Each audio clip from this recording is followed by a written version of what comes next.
Hey guys welcome back to my channel Priya's well. So ఈరోజు video మీకు already తమ్నైల్లో అర్థమైపోయి ఉంటుంది. సో పాండిచేరిలో డే 2 అనమాట. సో మేమైతే ఈరోజు బీచ్ దగ్గరికి అయితే వెళ్దామని అయితే అనుకున్నాము. యాక్చువల్గా నిన్నటి వీడియోలో చెప్పాను కదా, నెక్స్ట్ డే వచ్చి ఎర్లీ మార్నింగ్ వచ్చి రాక్ బీచ్ దగ్గర ఫొటోస్ దిగుదామని అనుకున్నాము. కానీ ఆ వర్షం అయితే నాన్ స్టాప్గా పడింది. అప్పటికే స్టార్ట్ అయ్యిందనమాట. అంటే చినుకులు స్టార్ట్ అవుతూ వస్తుండే. ఇంకా మేము ఎర్లీ మార్నింగ్ కూడా లేయలేదు. ఇది 7-8 అట్లా లేచినాం అనుకుంటా. ఇంకా రెడీ అయ్యి బయటకు వచ్చేసరికి ఆల్మోస్ట్ 9:30 10 వరకు అట్లా అయ్యిందనమాట. ఇంకా తినేసి వెళ్దామని అయితే మేము మా రూమ్స్ ఉన్న కిందనే ఒక హోటల్ అయితే ఉండే. ఇంకా అక్కడ కొంచెం మంచిగా ఉండే టిఫిన్ కూడా తినేసి బయలుదేరి వెళ్ళిపోదామని అయితే ఫస్ట్ తినడానికి అయితే వెళ్ళినాము. అయితే దోశ ఆర్డర్ చేసుకున్నాము. కానీ నాకు ముందు ఇడ్లీ వడ ఒకసారి టేస్ట్ అయితే చూద్దామనని తింటున్నా. అంటే నేను దోశ తీసుకుందామని అనుకున్నా కానీ నాకు ఎందుకో దోశ ఇట్లా నచ్చదు.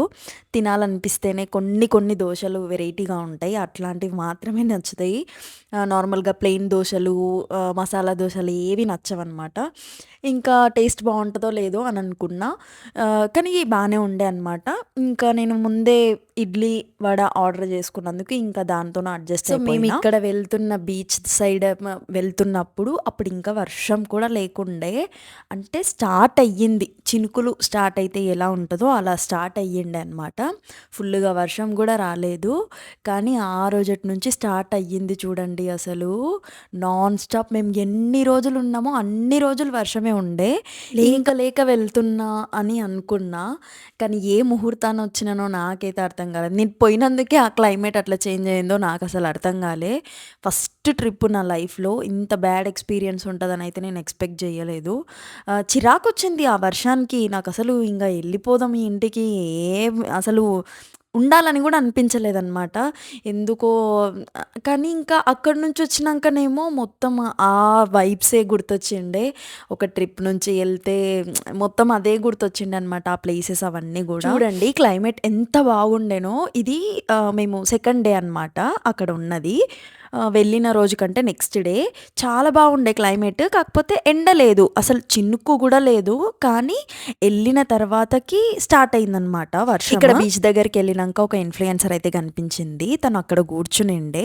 కానీ నేను జూమ్ చేయలేదు, తను చూస్తుందని చెప్పేసి. తను ఎవరంటే సహస్ర హనీ అని ఉంటుంది కదా, తను కూడా వచ్చిండే అనమాట. కానీ జూమ్ చేయలేదు.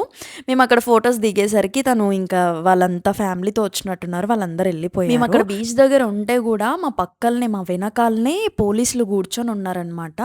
అది సైక్లోన్ కదా, హెవీగా వచ్చినప్పుడు వచ్చేస్తాయి అని చెప్పేసి అక్కడ సెక్యూరిటీగా అయితే కూర్చున్నారు. దగ్గర అయితే నాకు ముందరకు వచ్చేసరికి వాళ్ళు విజిల్స్ కూడా వేసిండ్రు అనమాట. ఇంకా రూమ్కి వచ్చేసి డ్రెస్సెస్ చేంజ్ చేసుకొని కొంచెం డ్రెస్సులనే చూసుకుందామని చెప్పి వెళ్ళినాం. కానీ ఏవి నచ్చలే మాకు. ఇంక ఇది మళ్ళీ ఈవినింగ్ అనమాట. వేరే ప్లేస్కి నార్మల్గా ఫ్రెంచ్ కాలనీ అని ఉంటుంది, అక్కడికి వెళ్దామని రెడీ అయినాము. కానీ వెళ్తున్నామో లేదో మళ్ళీ హెవీగా రెయిన్స్ అయితే స్టార్ట్ అయిపోయినాయి. ఇంకా అప్పుడు స్టార్ట్ అయ్యింది, ఎందుకులే అని చెప్పేసి ఇంకా వెళ్ళలేదన్నమాట. అప్పటికి మధ్యాహ్నం అయ్యుండే అనమాట. అక్కడైతే మేము ఉన్న దగ్గర కింద బిర్యానీ ఉండే. ఎంత బాగుందంటే అది కాస్ట్ కూడా 70 రూపీసో ఎంతనో, 70 రూపీసో 90 రూపీసో ఉండే. చాలా బాగుంది. నాకైతే బిర్యానీ బాగా నచ్చింది. వచ్చేటప్పుడు నేను పార్సల్ కూడా తీసుకొని వచ్చిన. అవి తినే అడ్జస్ట్ అయిపోయినాం మేము. ఇంకా పక్కనే కేఎఫ్సి ఉండే. ఎక్కడికి వెళ్దామన్నా స్టార్ట్ అయ్యేసరికి వర్షం స్టార్ట్ అవుతుంది. ఇంకా అసలు మాకు ఇంట్రెస్ట్ కూడా రాలే అనమాట. ఇంకా కనీసం కేఎఫ్సి అయినా తిందామని చెప్పేసి పక్కనే కేఎఫ్సి ఉంటే ఆకలేసి సాయంత్రం టైం, అది కూడా ఈవినింగ్ వెళ్ళి కేఎఫ్సి అయితే ఆర్డర్ పెట్టుకొని ఇంకా అక్కడనే కూర్చొని తిని ఎంజాయ్ చేసినాము కాసేపు. సరే ఇంకా అప్పుడు స్టార్ట్ అయ్యి వెళ్దామని అంటే వర్షం వచ్చింది కదా, ఇంకా నైట్కైనా వెళ్దాము కనీసం చూసినట్టు ఉంటుంది ఫ్రెంచ్ కాలనీ అని చెప్పేసి స్టార్ట్ అయ్యి మళ్ళీ వెళ్తున్నాం. మళ్ళీ వర్షం పడ్డది. ఇంకా అసలు ఇంట్రెస్ట్ మొత్తం దొబ్బింది. ఇంత ఈ వీడియో. నెక్స్ట్ వీడియోలో కలుసుకుందాం.